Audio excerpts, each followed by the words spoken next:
Today my speech is going to be about the Second Amendment, our right to bear arms, and how America wants to start gun control laws and take that away from us.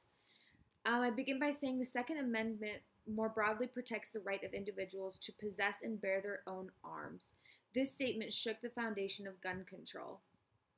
Crime and guns, the two seem to go hand in hand with one another.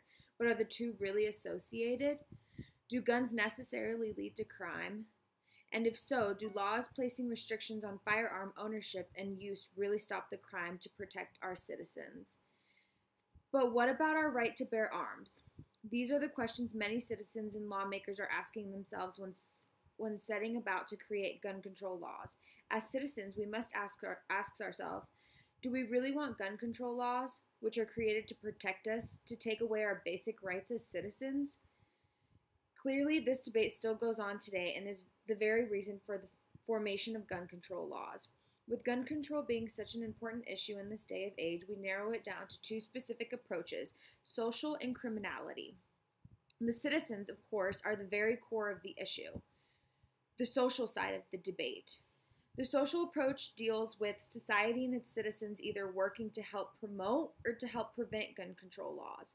As we all know, laws are only enacted in this country through the vote of the people, through us. So therefore, society as a whole is a powerful force in the gun control debate.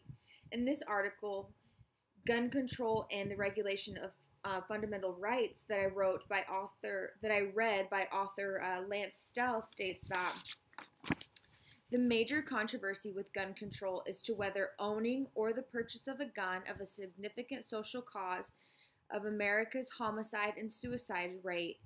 This is, of course, the very backbone of gun control debate and an important reason as to why gun control laws are enacted. There are many groups behind this issue, even those of racial affiliations, such as the African American community. There is no doubt that this community most heavily feels the effects of gun control in this country. Firearm deaths are nearly 5 times that of white non-Hispanics. But do stricter gun control laws ensure against gun-related crime? Most people associate more guns with more violence, but this is not always true.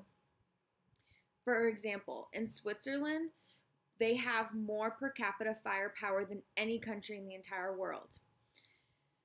And they have a lower murder rate and robbery rates than in England, where guns are essentially banned.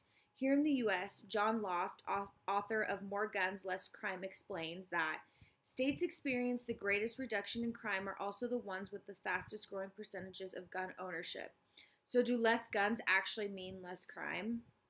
Perhaps to answer that, it would be important to look at another side of the debate. That is the criminal part of the debate. Besides taking the guns away from common citizens in order to supposedly keep us safer and ensure safety for us, one of the other main purposes of the gun control law is to ensure that guns do not reach the hand of criminals.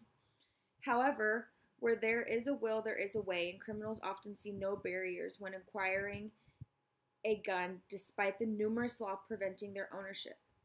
Such laws are known as the dangerous processor gun control, which prohibits gun possession for any charged or convicted of a crime carrying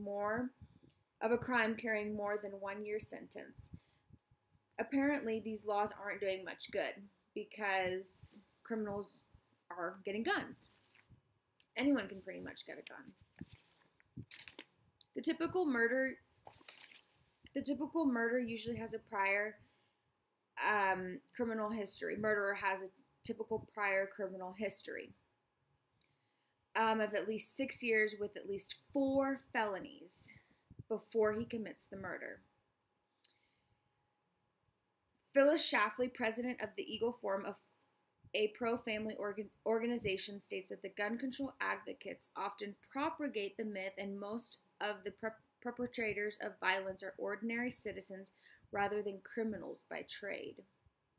For example, your husband and wife. The wife goes crazy. She kills the husband with one of their family guns, vice versa.